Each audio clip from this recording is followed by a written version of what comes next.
अस्सलाम वालेकुम स्टूडेंट्स, मैं इरशाद सर। आज हम बात करेंगे स्लाइम मोल्ड्स और इनको जिनको हम कहते हैं प्रोटिस्टेंट फंजाई।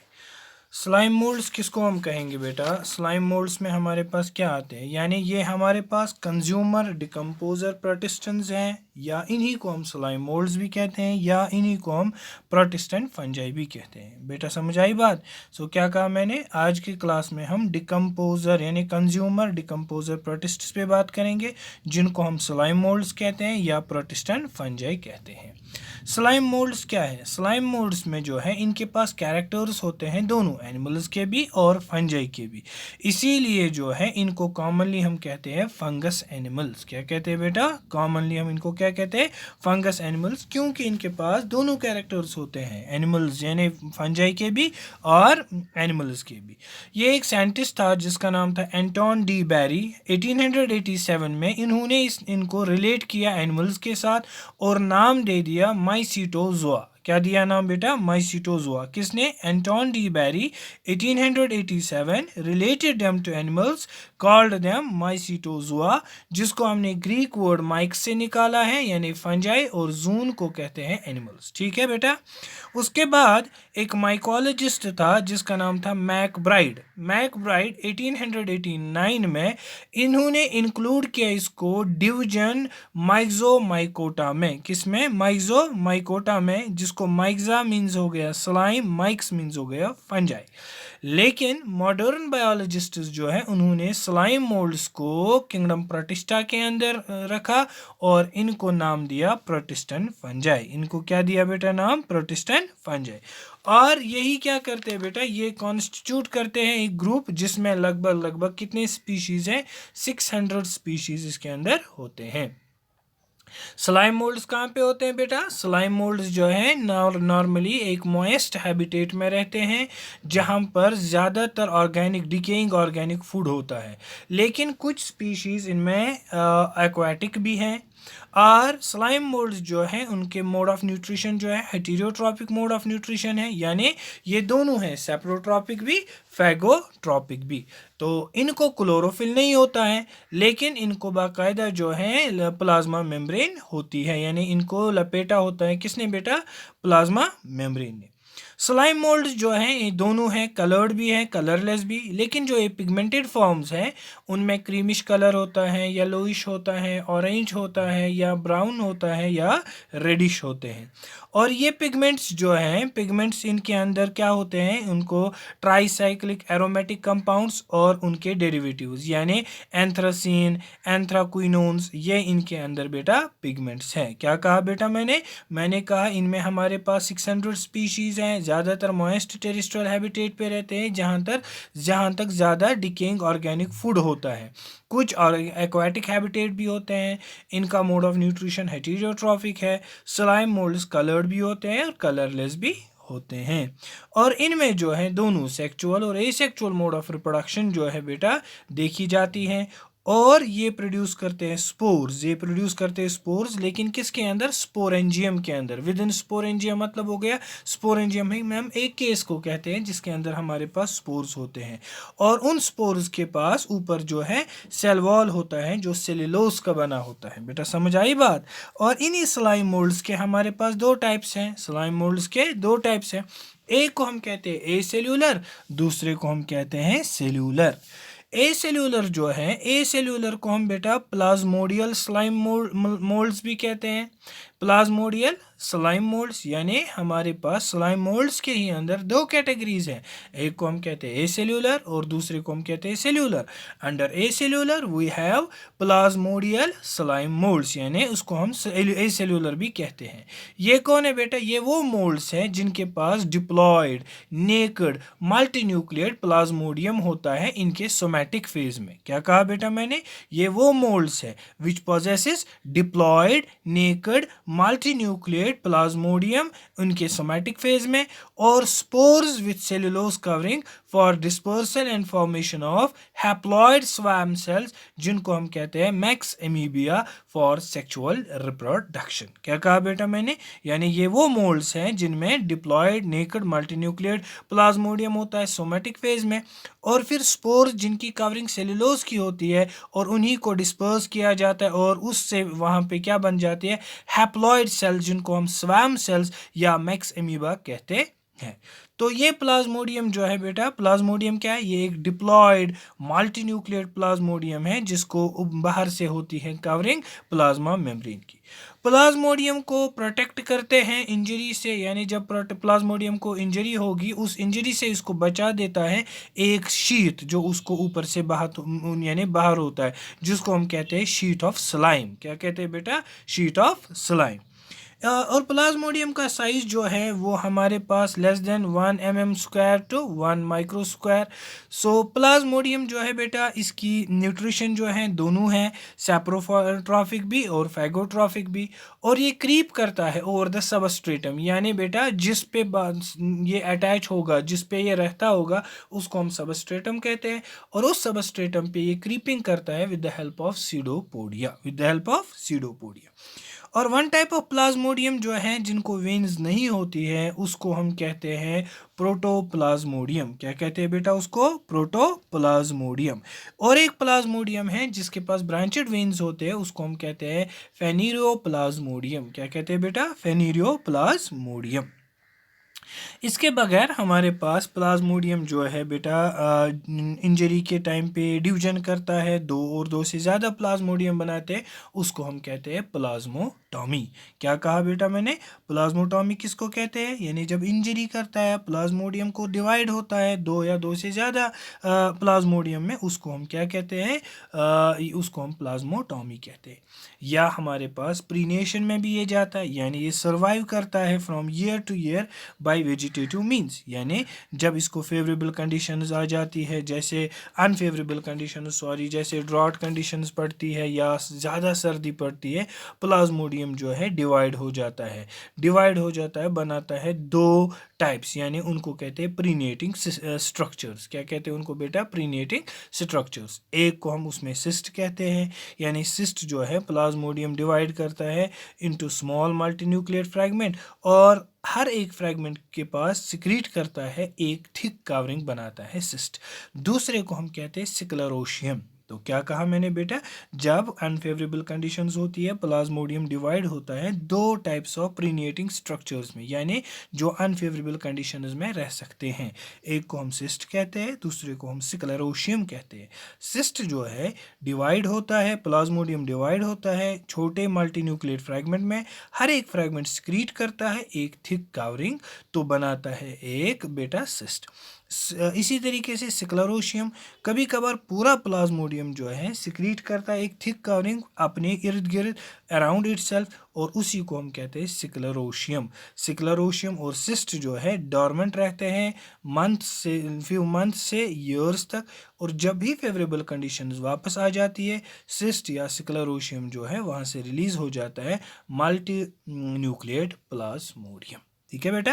नेक्स्ट जो है स्पोरेंजिया, जैसे ही फूड एग्जॉस्ट हो गया और प्लाज्मोडिया पहुंच गया मैच्योरिटी के स्टेज में, तो ये शुरू करता है पैपेली बनाना, यानी पैपेली हो गए रिप्रोडक्टिव यूनिट्स, यानी कहाँ से, फ्रॉम द अपर सरफेस, और ये पैपेली जो है ग्रो हो जाते हैं इनटू सेसाइल होते हैं विदाउट एनी डिस्टिंक्ट सपोर्ट, और स्टैक्ड स्पोरेंजिया, और हर एक स्पोरेंजिया को कवरिंग होती है जिसको हम क्या कहते हैं बेटा, पेरिडियम, क्या कहा मैंने, जो ही फूड एग्जॉस्ट हो जाता है या प्लाज्मोडियम पहुंचता है मैच्योरिटी के स्टेज पे, ये शुरू करता है पैपेली बनाना अपर सरफेस पे, और यही पैपेली ग्रो हो जाते हैं इनटू सेसाइल यानी विदाउट डिस्टिंक्ट सपोर्ट, और स्टैक्ड स्पोरेंजिया, और हर एक स्पोरेंजिया को एक कवरिंग होती है जिसको हम कहते हैं पेरिडियम, पेरिडियम।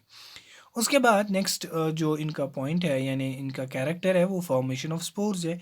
ये मल्टीन्यूक्लिएट प्रोटोप्लाज्म जो स्पोरेंजिया के अंदर होते हैं, स्पोरेंजियम के अंदर, इसके अंदर क्लीवेज होता है, यानी कंटिन्यू डिवीजन होता है ग्रोथ की वजह से, इलोंगेशन की वजह से, और फिर उसकी सॉलिडिफिकेशन हो जाती है ये बनाता है एक ब्रांचिंग सिस्टम ऑफ थ्रेड्स जिसको हम कहते हैं कैप्लिशियम। क्या कहते हैं बेटा? कैप्लिशियम। बात समझ आ रही है?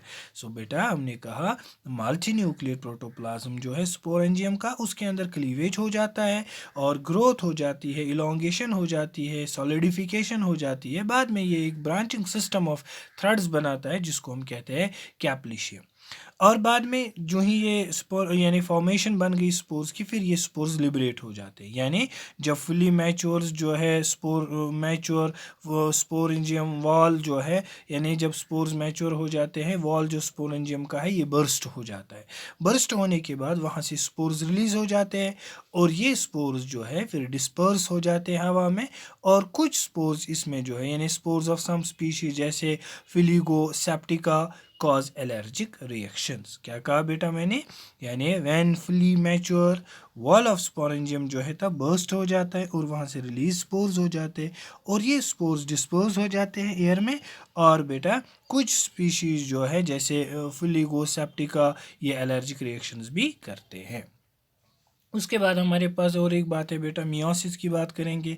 ये कहाँ पे होता है? It takes place inside the young spore. ये मियोसिस कहाँ पे होती है बेटा? Inside the young spore.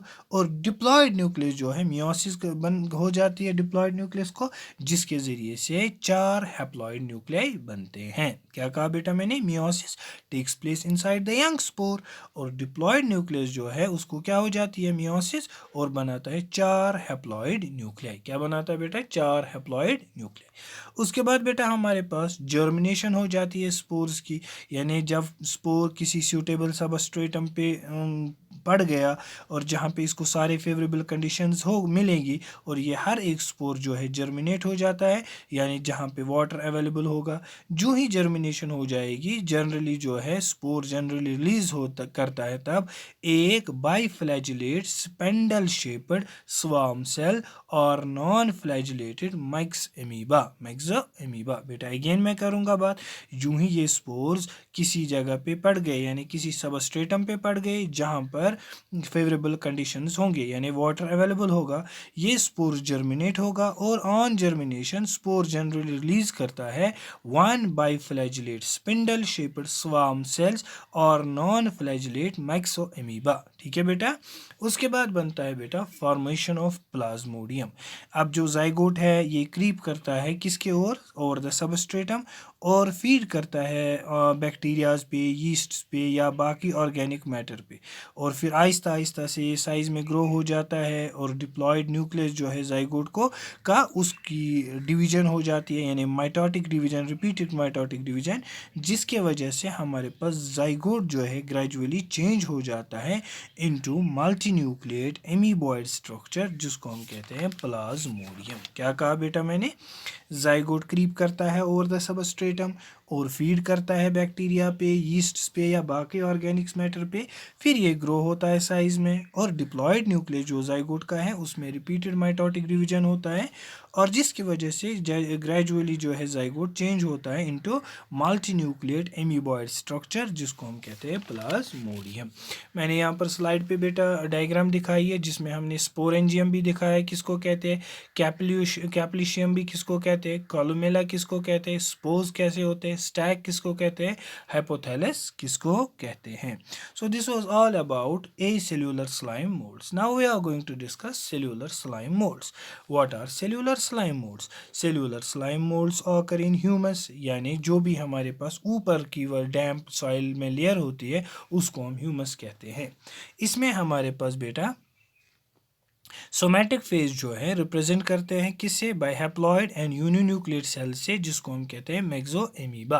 क्या कहा बेटा मैंने? सोमैटिक फेज जो है, somatic phase represented by haploid and uninucleate cells called myxamoeba.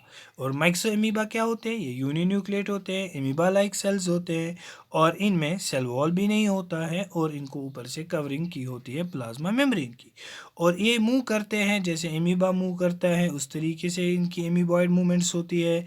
और ये मैक्स एमीबा जो है फीड करता है बैक्टीरियाज पे या बाकी माइक्रो ऑर्गेनिजम्स से, किन के ज़रिए से बेटा? Through injection. फिर ये ग्रो होते हैं और डिवाइड हो जाते हैं, तो उससे क्या बनती है, एक लार्ज पॉपुलेशन इन इंडिविजुअल्स की बन जाती है। लेकिन जब ये अनफेवरेबल कंडीशंस होती हैं, मैक्स एमीबा क्या करता है बेटा, एक सिक्रीट करता है रिजिड सेलुलोस वॉल, तो बनाता है माइक्रोसिस्ट्स। लेकिन जब भी कंडीशंस फेवरेबल होती हैं, माइक्रोसिस्ट का वॉल रप्चर हो जाता है और रिलीज करता है वहां से मैक्स एमीबा। फिर बाद में ये रिज्यूम करता है अपनी फंक्शन, जैसे ग्रो फीड करता है, ग्रोथ करता है और मल्टीप्लिकेशन करता है। तो मल्टीप्लिकेशन के बाद क्या बनाता है, एमीबॉइड सेल। ठीक है बेटा, समझ आई बात। उसके बाद इनका लाइफ साइकिल में जो है हमारे पास एक लाइफ साइकिल है, उसको हम कहते हैं सीडोप्लाज्मोडियम। सीडोप्लाज्मोडियम का मतलब हो गया, जब फूड सप्लाई एग्जॉस्ट हो जाएगी, एमीबॉइड सेल्स जो है इकट्ठे हो जाते हैं। Amoeboid cells gets aggregated without any fusion, यानी वो फ्यूजन नहीं करते। जब फूड सप्लाई एग्जॉस्ट हो जाती है, एमीबॉइड सेल्स जो है एक साथ एग्रीगेट हो जाते हैं, और फिर स्टूमलेस फॉर द एग्रीगेशन प्रोसेस, किसकी वजह से इकट्ठे होते हैं, यानी जो स्टूमलेस इनका है एग्रीगेशन प्रोसेस का, वो है is due to the release of cyclic adenosine monophosphate. किसकी वजह से बेटा, मैंने कहा जब फूड सप्लाई एग्जॉस्ट हो जाती है, एमीबॉइड सेल्स एग्रीगेट हो जाते हैं किसी फ्यूजन के बगैर, और जो इनका एग्रीगेशन का प्रोसेस का स्टूमलेस है, वो किसकी वजह से होता है, साइक्लिक एडेनोसिन मोनोफॉस्फेट, जो एमीबॉइड सेल्स से आता है। इस एग्रीगेटेड मास ऑफ सेल्स को हम कहते हैं सीडोप्लाज्मोडियम। ठीक है बेटा, ये एक सॉर्ट ऑफ कम्युनिटी एसोसिएशन है, because this is the reason cellular moulds are called communal slime moulds. बेटा का बात आई समझ में। क्या कहा मैंने, सीडोप्लाज्मोडियम, जब फूड खत्म हो जाता है, एमीबॉइड सेल जो है जमा हो जाते हैं और विदाउट फ्यूजन, लेकिन वो जमा होने का स्टूमलेस एडेनोसिन मोनोफॉस्फेट से आता है, साइक्लिक एडेनोसिन मोनोफॉस्फेट, जिसको एमीबॉइड सेल्स देते हैं। और इस एग्रीगेटेड मास ऑफ सेल्स जो है उसको हम सीडोप्लाज्मोडियम कहते हैं। ये एक टाइप ऑफ कम्युनिटी एसोसिएशन है, इसीलिए इस रीजन से सेल्यूलर मोल्ड्स को हम कम्युनल स्लाइम मोल्ड्स भी कहते हैं। बेटा समझ आई बात। नेक्स्ट जो है उसको हम कहते हैं स्पोरेंजियम, यानी एग्रीगेटेड सेल्स जो है सीडोप्लाज्मोडियम के, ये डिफरेंशिएट हो जाते हैं और माइग्रेट हो जाते हैं, बनाते एक स्टैक्ड स्पोरोकार्प। और स्पोरोकार्प के अंदर क्या होता है बेटा, स्पोरेंजियम, इसके टर्मिनल एंड पे। ठीक है बेटा, फिर उस स्पोरेंजियम के अंदर क्या होते हैं, स्पोर्स, यानी cells present inside the sporangium क्या बन जाते हैं, राउंडेड, और इनके ऊपर सेलुलोस वॉल आता है, तो बनते हैं स्पोर्स। हर एक स्पोर जो है ओवाइड, हैप्लॉइड, यूनिन्यूक्लिएट कवरिंग होती है सेल्यूलोज सेल वॉल की। और उसके बाद ये स्पोर जो है बेटा, spore germinate to produce single naked amoeba like cell called myxamoeba. बात समझ आई बेटा। क्या कहा मैंने, लाइफ साइकिल में सीडोप्लाज्मोडियम, उसके बाद स्पोरेंजियम, स्पोरेंजियम के अंदर स्पोर्स, वो स्पोर्स जो है यानी वो सेल्स जो स्पोरेंजियम के अंदर वो राउंडेड होते हैं और लपेटे जाते हैं सेल्यूलोज वॉल से, तो बनते हैं स्पोर्स। और हर एक स्पोर जो है ओवाइड होता है, हैप्लॉइड होता है, यूनिन्यूक्लिएट होते हैं, और उसकी कवरिंग होती है सेल्यूलोज की, और यही स्पोर्स फिर जर्मिनेट हो जाते हैं और प्रोड्यूस करते हैं एक मैक्सो एमीबा। क्लियर बेटा। उसके बाद बेटा sexual production, cellular slime moulds में यहाँ पर सेक्चुअल प्रोडक्शन जो है थोड़ा बहुत डिफरेंट है, कंट्रोवर्शियल है। मिसाल, इस प्रोसेस में क्या होता है बेटा, मैक्सो एमीबा जो है क्लस्टर्स बनाते हैं, और सेंट्रल मैक्सो एमीबा यानी जो बीच वाला मैक्सो एमीबा है, वो क्लस्टर का वो एनगल्फ करते हैं बाकी जो सारे इर्द गिर्द इसको मैक्सो एमीबा है, तो उसकी वजह से क्या बन जाता है, एक बड़ा स्ट्रक्चर। क्या बन जाता है बेटा, एक लार्ज स्ट्रक्चर। उसकी वजह से क्या बनाता है, ये एक थिक वॉल यानी जाइगोट बनाता है। यही जाइगोट जो है इसको हम कहते हैं मैक्रोसिस्ट्स। क्या कहा बेटा मैंने, सेक्चुअल प्रोडक्शन मैक्सो एमीबा में कैसे होती है, इनकी थोड़ी डिफरेंट होती है। ये क्या बनाते हैं, क्लस्टर्स बनाते हैं। जो बीच वाला मैक्सो एमीबा है, वो क्लस्टर का वो सारे इर्द गिर्द मैक्सो एमीबा को खाता है, और उसकी वजह से एक बड़ा स्ट्रक्चर बनाता है। और बड़ा स्ट्रक्चर होने के बाद ये एक ऊपर से अपने ऊपर एक थिक वॉल जैसा बनाता है, जिसको हम जाइगोट कहते हैं। यही जाइगोट को हम मैक्रोसिस्ट कहते हैं। बेटा समझ आई बात। These were the characteristics of asexual and sexual cellular and acellular हमारे पास स्लाइम मोल्ड्स। बेटा समझ आई बात। जो ही हमने किंगडम की बात की, हमने किंगडम में हमने सबसे पहले बात की कि हमारे पास 3 कैटेगरीज के अंदर ये आ गई। पहला वाला जो था फोटोसिंथेटिक प्रोटिस्टेंट, जिसमें हमने डाइनोफ्लाइलेट्स, डायएडम्स, यूग्लिनॉइड्स, और दूसरा जो था स्लाइम मोल्ड्स यानी प्रोटिस्टेंट यानी कंज्यूमर डिकम्पोजर प्रोटिस्टेंट्स। और अब जो हम बेटा लास्ट की बात करेंगे वो है प्रोटोजोन प्रोटिस्टेंट्स। क्या है बेटा? प्रोटोजोन प्रोटिस्टेंट्स। प्रोटोजोन प्रोटिस्टेंट्स जो है ये क्या है बेटा? ये हमारे पास माइक्रोस्कोपिक यानी यूनिसेल्यूलर और कॉलोनियल नॉन फोटोसिंथेटिक ऑर्गेनिजम्स हैं। बात आई समझ? प्रोटोजोन प्रोटिस्टेंट्स क्या है बेटा? They are microscopic, unicellular, colonial, non photosynthetic organisms, जिनको पहले रखा गया था फाइलम प्रोटोजोआ में जो किंगडम एनिमेलिया का था। लेकिन इनके पास कुछ कैरेक्टर्स हैं इन न्यूट्रिशन, लोकोमोशन और एब्सेंस ऑफ सेल वॉल, इसीलिए इनको हम फिर रखा किस में बेटा? प्रोटिस्टेंट्स के अंदर। बेटी समझ आई बात? सो इस ग्रुप के अंदर हमारे पास लगभग 15,000 स्पीशीज़ हैं। और ये प्रोटोजोन प्रोटिस्टेंट्स जो हैं occur in all aquatic habitats, यानी मैराइन में भी, सॉल्ट वाटर में भी और फ्रेश वाटर में भी, और मॉइस्ट टेरेस्ट्रियल हैबिटेट्स में भी हमारे पास देखने को मिलते हैं, यानी मॉइस्ट टेरेस्ट्रियल प्लेसेस में भी हैं। और इनमें कुछ है बेटा, number of them are commensals. क्या है बेटा? बहुत सारे प्रोटोजोन प्रोटिस्टेंट जो है कॉमन सेल्स है। कॉमन सेल्स हो गए जिनको एसोसिएशन होती है between two organisms in which one benefits and other derives neither benefit nor harm. Commensalism हो गया उसी को जिसमें वो एसोसिएशन बनती है जहाँ पर ऑर्गेनिजम्स दो होते हैं, एक को बेनिफिट आता है और दूसरे को न तो नुकसान न तो बेनिफिट। और पैरासाइट्स, और बेटा पैरासाइट्स भी होते हैं। बेटी समझ आई बात? इसी तरीके से इनकी शेप जो है अलग अलग है, ग्लोब्यूलर है, ओवल है, स्पेंडल है, बेल शेप्ड है, स्लीपर लाइक है, या बेटा इरेगुलर है। इसी तरीके से बेटा प्रोटोजोन प्रोटिस्टेंट्स की अगर हम सिमेट्री की बात करेंगे, इसकी सिमेट्री जो है ये स्फेरिकल हो सकती है, रेडियल हो सकती है, या बाइलेटरल या इरेगुलर हो सकती है। सिमिलरली बेटा अगर हम बात करेंगे इनकी कवरिंग की, और यूनिसेलस जो है बेटा ये नेकड होते हैं यानी एमीबा, या कवर्ड होते हैं एक non rigid non cellulosic pellicle, जैसे हमारे पास पैरामीशियम है, या कुछ टाइप्स है जिनका एक्सोस्केलेटन होता है, जैसे हमारे पास है बेटा फोरामिनिफेरेंस, या एंडोस्केलेटन भी कुछ कुछ के अंदर होता है। क्या कहा बेटा मैंने? कवरिंग्स जो है यानी यूनिसेल्यूलर्स आर नेकड, यूनिसेल्यूलर जो है यूनिसेल्स आर नेकड, या बेटा जैसे एमीबा है या एक कवर हुए होंगे non rigid non cellulosic pellicle जैसे पैरामीशियम में, या कुछ टाइप्स है जिनको एक्सोस्केलेटन होता है जैसे बेटा फोरामिनिफेरेंस, या एंडोस्केलेटन भी कुछ कुछ के अंदर होता है। सिमिलरली बेटा प्रोटोजोन प्रोटिस्टेंट्स जो है कॉमनली यूनिन्यूक्लिएट होते हैं, लेकिन कुछ नंबर जो है इनके अंदर वो यानी उनको मोर देन एक न्यूक्लियस होता है, जैसे पैरामीशियम है, पिलियोमाइक्सा है। और इनकी जो बेटा लोकोमोशन जो है इनको जैसे जिनको फ्लैजिला से लोकोमोशन होती है उनको हम कहते हैं मैस्टिगोफोरा, जिनको सीलिया से होती है उनको हम सीलिएटा, जिनको सीडोपोडिया से होती है उनको हम सार्कोडाइंस कहते हैं, या जिनको रिगलिंग से होती है उनको हम स्पोरोजोन्स कहते हैं। बेटा समझ आई बात? सो लोकोमोशन जिनको फ्लैजिला से उनको हम कहते हैं मैस्टिगोफोरा, सीलिया से सीलिएटा, सीडोपोडिया से सार्कोडाइंस। इसी तरीके से इनकी कॉमन मोड जो न्यूट्रिशन की है वो है फैगोट्रॉपिक या इंजेस्टिव या होलोजोइक।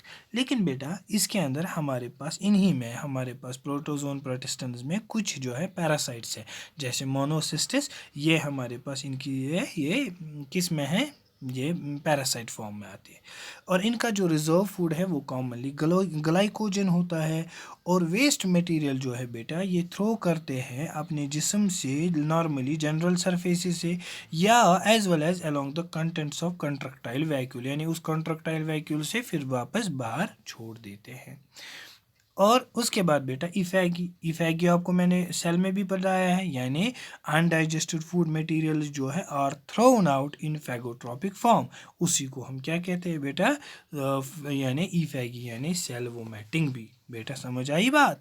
उसके बाद हम बात करते हैं एसेक्सुअल प्रोडक्शन, इसकी बाइनरी फिशन से होती है मल्टीपल फिशन से, या बडिंग से, या स्पोरिलेशन से, या इनके अंदर सिस्ट फॉर्मेशन होती है, यानी बहुत सारे प्रोटोजोन प्रोटिस्ट जो है डेवलप क्या करते हैं बेटा, सिस्ट डेवलप करते हैं प्रीनिएशन के लिए, फिर उसके बाद इनको डिस्पर्सल हो जाती है।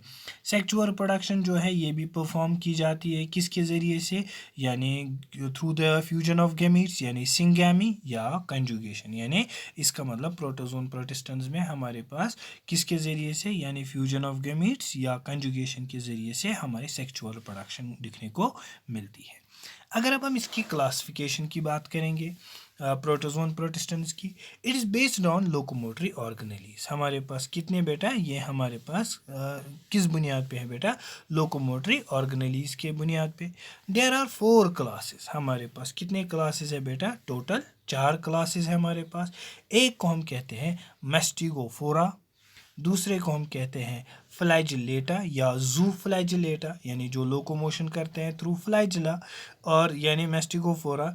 और उसके बाद हमने पढ़ा सार्कोडाइन्स यानी राइजोपोडा, लोकोमोशन जो करते हैं सीडोपोडियाज के ज़रिए, या सुपरोजोन्स यानी जिनको लोकोमोटरी ऑर्गेनेलीज नहीं होती है, और सीलिएटा जो लोकोमोशन सीलिया से करते हैं। बेटा क्या कहा मैंने, देर आर 4 क्लासेस। एक जो है मैस्टिगोफोरा, यानी इन्हीं को हम फ्लैजिलेटा भी कहते हैं या जू फ्लैजिलेटा भी कहते हैं, यानी जो लोकोमोशन किसके ज़रिए से करते हैं, फ्लैजिला से। या हमारे पास सार्कोडीना और राइजोपोडा, यानी जो लोकोमोशन सीडोपोडिया से करते हैं, या सुपोरोजोआ जिनको लोकोमोटरी ऑर्गेनेलीज नहीं होंगे, और इसी तरीके से या सीलिएटा जिनको लोकोमोशन जो है सीलिया के ज़रिए होती है। सबसे पहले हम बात करेंगे जूफ्लैजिलेट्स की। जूफ्लैजिलेट्स जो है ये हमारे पास फ्री लिविंग है, एक्वाटिक है, ये पैरासाइट्स भी है इन और सिम्बायोट्स भी है। इनके पास ऑब्वियसली फ्लैजिला होते हैं लोकोमोशन के लिए, ये यूनिन्यूक्लिएट्स होते हैं, कभी कभार ओकेजनली ये क्या होते हैं बेटा, मल्टीन्यूक्लिएट होते हैं। इनकी बॉडी जो है कवर हुई होती है एक कवरिंग से जिसको हम पेलिकल कहते हैं। न्यूट्रिशन जो है इनकी होलोजाइक हो सकती है, सैप्रोबिक हो सकती है, या पैरासिटिक हो सकती है। और एसेक्सुअल प्रोडक्शन जो है इनको बाइनरी फिशन से होती है, और कुछ में सेक्सुअल प्रोडक्शन भी रिकॉर्ड की गई है। हमारे पास यहाँ पर जो है इसकी एग्जांपल्स जो है, यानी जो जूफ्लैजिलेट्स में है, एक जो है उसको हम कहते हैं ट्राइपेनोसोमा। ट्राइपेनोसोमा जो है, या लोफोमोनास, या जियार्डिया, ये सारे हमारे पास, या लिश्मानिया, ये सारी इसकी एग्जांपल्स है। ट्राइपेनोसोमा जो है बेटा, इसको हम कहते हैं पैरासाइट ऑफ स्लीपिंग सिकनेस। क्या कहते हैं बेटा, पैरासाइट ऑफ स्लीपिंग सिकनेस। और ट्राइपेनोसोमा गैम्बियस जो है ये एक पैरासिटिक जूफ्लैजिलेट है, जो मैंने यहाँ पर डायग्राम में दिखाई है। ये क्या है बेटा, ये एक पैरासाइट है, जूफ्लैजिलेट है, जो एक खतरनाक बीमारी क्रिएट करती है जिसको हम कहते हैं स्लीपिंग सिकनेस। क्या कहते हैं बेटा, स्लीपिंग सिकनेस, या ट्राइपेनासोमियासिस। और बेटा ये बीमारी जो है ट्रांसमिट होती है किससे बेटा, टेसी फ्लाई, जिसको हम कहते हैं ग्लोसिना पैल्पेलिस। क्या कहते हैं बेटा, ग्लोसिना पैल्पेलिस, जो एक्ट करता है हमारे पास एज अ व्हीकल, वही कैरी करता है इस प्रोटोजोन प्रोटिस्टा को।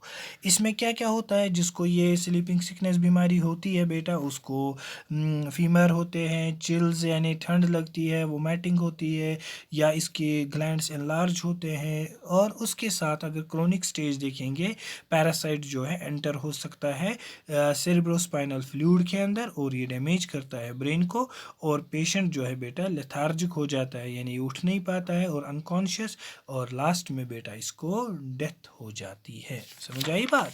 दूसरा जो है बेटा उसको हम कहते हैं जियार्डिया इंटेस्टाइनलिस। जियार्डिया इंटेस्टाइनलिस को हम जियार्डिया लैम्बिया भी कहते हैं। इसको नेम दिया गया जियार्डिया आफ्टर प्रोफेसर जो था, professor Giard of Paris, and lamblia after Lambl of Paraguay, who give detailed description of the parasite, यानी इन्होंने ही क्या दिया बेटा, डिटेल डिस्क्रिप्शन दिया पैरासाइट का। तो बेटा इसीलिए जियार्डिया को कॉमनली निकनेम दिया गया है grand old man of intestine. क्या किया बेटा, Giardia is commonly nicknamed as grand old man of intestine. बेटा समझ आई बात। और ये कहाँ पे होता है, ये जो है ऊपर वाले हिस्से में होता है इंटेस्टाइन के अंदर। और ट्रांसमिशन जो है इसकी नॉर्मली किसके ज़रिए से होती है, फूड की ज़रिए से और वाटर के ज़रिए से, जिसके वजह से बेटा यानी उसके अंदर सिस्टर्स जब हम लेते हैं और उसकी वजह से पेन होती है, डिस्कम्फर्ट फील होता है, एब्डोमिनल डिस्कम्फर्ट, डायरिया हो सकता है, हेडेक है, कभी कभार फीवर भी होता है। ये देखिए बेटा डायग्राम में हमारे पास कैसा है ये जियार्डिया इंटेस्टाइनैलिस। क्लियर बेटा। नेक्स्ट जो है उसको हम कहते हैं लिशमानिया डोनोवानी। क्या कहते हैं बेटा, लिशमानिया डोनोवानी। ये भी जो है हमारे पास लिशमानिया डोनोवानी जो है ये पैरासिटिक जूफ्लैजिलेट है, जो क्या करती है बेटा, ये एक बीमारी कॉज करती है जिसको कहते हैं काला आजार। क्या कहते हैं, काला आजार यानी ब्लैक सिकनेस और दुम फीवर। इसको हम क्या कहते हैं बेटा, दुम फीवर। इस डिजीज को ट्रांसमिट करता है उसको हम कहते हैं सैंड फ्लाई। क्या कौन ट्रांसफर करती है बेटा, सैंड फ्लाई, जिसको हम कहते हैं पिलियोबोटमस स्पीशीज। और पैरासाइट जो है बेटा यहाँ पर सर्वाइव करता है लिवर के सेल्स के अंदर, स्प्लीन, लिम्फ ग्लैंड्स के अंदर, WBCs के अंदर, या बेटा इनर लाइनिंग जो ब्लड कैपिलरीज की उनके अंदर होते हैं। मेन सिम्टम्स जो है इसमें कंटिन्यूस फीवर होता है और उसके साथ ही लिवर एनलार्ज होता है या स्प्लीन एनलार्ज होता है। बेटा समझ आई बात। और इंशाल्लाह आई होप आपको समझ आया होगा। और नेक्स्ट क्लास में हम बात करेंगे एमीबॉयड प्रोटोजोन्स के बारे में और सीलिएटेड प्रोटोजोन्स के बारे में बेटा और स्पोरोजोन्स के बारे में। इंशाल्लाह नेक्स्ट क्लास में मैं आपको किंगडम प्रोटिस्टा जो है बेटा पूरा ख़त्म करूँगा। सो आज की क्लास में हमने बात की किन के बारे में बेटा, हमने स्लाइम मोल्ड्स के बारे में जिनको हमने एसेल्यूलर और सेल्यूलर के बारे में, और उसके बाद प्रोटोजोन्स में हमने जनरल कैरेक्टर्स और जूफलैजिलेट्स की बात की। ठीक है बेटा। अब नेक्स्ट क्लास इंशाल्लाह उसमें पूरा किंगडम प्रोटिस्टा ख़त्म करेंगे। अगर कहीं पे डाउट हो बता देना। टिल देन अस्सलाम वालेकुम।